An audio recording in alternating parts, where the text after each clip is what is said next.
मर्जी जब मुश्किल में थी तो कभी शिव जी से बोला, कभी दुर्गा जी से बोला, कभी राम जी से बोला, तो काम कहीं तो बन जाए ऐसा। तो पर महाराज जी ऐसे अलग अलग भगवान को बदलना तो कोई देवता नाराज तो नहीं हो जाएगा, पहले मुझसे बोली फिर अभी उससे? नहीं तो काम भी पूरा हो गया क्या? काम तो नहीं हुआ महाराज जी। कैसे हो जाएगा? शिव जी को पुकारा तो वो देखने लगे, पहले को दूसरे को पुकारा तो शिव जी ने देखा, वो दूसरे के पास गया। देखो हम एक आपको उदाहरण बताते हैं, अगर एक कुत्ता इस दरवाजे में पड़ा रहे कहीं जाए ना, तो उसका ना जाना हमको इतना प्रेरित करेगा कि वो एक दिन भूखा भले रह जाए, दूसरे दिन से भूखा नहीं रहेगा। रोज दरवाजे पर निकलने पर जब हमको पता चलेगा कि ये कहीं किसी के दरवाजे नहीं जाता, केवल मेरे ही दरवाजे पे पड़ा रहता है, तो उसका पड़ा रहना हमारे ऊपर भारी हो जाएगा और हमारा कर्तव्य बन जाएगा कि यार इसको रोटी दे दो। जब कहीं जाता और अगर ये पता है 4 दरवाजे पे जाता है तो भूखा रह जाएगा, क्योंकि वो समझेगा उनके दरवाजे में मिल गया होगा, वो समझेगा उनके दरवाजे में मिल गया होगा। तो इसीलिए हमको भगवान की अनन्य भक्ति करना चाहिए। किसी एक भगवान को पकड़ लो तभी अनन्यता आएगी। एक हम आपको उदाहरण बताते हैं महाभारत का।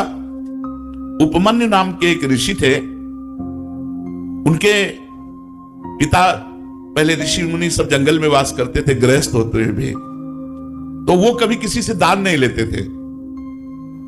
तो एक दिन उपमन्यु जी उस ऋषि के घर गए बालकों के साथ खेलते हुए, जिनके जजमान थे। तो वहां उनको सुंदर दूध पीने को मिला, जो कभी जीवन में नहीं मिला था, क्योंकि जंगली फल मूल से गुजारा करने वाले ऋषि थे। उपमन्यु जी ने अपनी मां को आके कहा, मुझे दूध दीजिए जैसा मैंने उनके घर में पिया। तो उनका, तुम्हारे पिता किसी जजमान का दान नहीं लेते, इसलिए हमारे पास न गाय है, न सुविधा है, न दूध दे सकते हम आपको। वो हट कर लिए। तो एक जंगली चावल होता है, उसको पीस करके उन्होंने पानी में पिलाया कि लो। तो उनका, नहीं ये दूध नहीं है। तो उनका, अगर तुम्हें दुग्ध ही पान करना है तो भगवान शंकर की आराधना कर। बड़े आवेश में कहा, और जो चाहेगा तुझे प्राप्त होगा। तो उनका, माँ फिर मुझे आराधना का नियम बताओ। तो उन्होंने नियम बताया और पंचाक्षरी मंत्र उनको दिया। वो 10,000 वर्ष तक दाहिने पैर के अंगूठे केवल खड़े होकर पंचाक्षरी मंत्र हाथ उठा के जपते रहे 10,000 वर्ष तक। भगवान शिव प्रसन्न हो गए। बहुत, वैसे तो आशुतोष है और डरदानी बड़े शीघ्र प्रसन्न होने वाले। अब उन्होंने परीक्षा ली, इष्ट परीक्षा भी लेता है। उन्होंने परीक्षा ली, वो देवराज इंद्र बन गए और नंदिकेश्वर एरावत हाथी बन गए, और जितने शिव पार्षद थे वो सब देवता बन गए, और अंबा जी, भगवती पार्वती जी इंद्राणी बन गए। और उनका वरम ब्रूह, नेत्र खोलो और वरदान मांगो। उन्होंने नेत्र खोला, देखा ये तो देवराज इंद्र का समाज, उनका जो तुम्हारी इच्छा वो मांग लो। तो उन्होंने प्रणाम किया और कहा, देवराज इंद्र और समस्त देव समाज, आपके चरणों में प्रणाम है, पर आप जाइए, मुझे आपसे नहीं चाहिए, मुझे भगवान शिव से चाहिए। चूंकि भगवान शिव ही थे तो उपहास करने लगे। तो उनका, सावधान, मैंने ना आपको बुलाया है, ना मैंने आपसे मांगा है, आप स्वयं आए हो तो हम आपको नमस्कार करके वापस भेज रहे हैं। पर यदि आप हमारे इष्ट की निंदा करेंगे तो आप ऐसा ना समझिए, हमारे इष्ट के मंत्र में इतनी ताकत है कि मैं एरावत सहित तुम्हें अभी भस्म कर दूंगा। अब चूंकि भगवान शिव थे तो डरने वाले तो थे नहीं, फिर उपहास करने लगे शिव का। तो एक अघोर मंत्र है भगवान शिव का।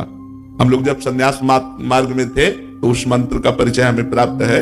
अगर ये सिद्ध हो जाए तो जो चाहे वो सो कर सकता है। तो उन्होंने तुरंत हाथ में जल लिया, जो ही अघोर मंत्र का संधान किया तो नंदिकेश्वर प्रकट हो गए, उस जल को रोक लिया और कहा, इष्ट मंत्र से इष्ट पर प्रहार करते हो?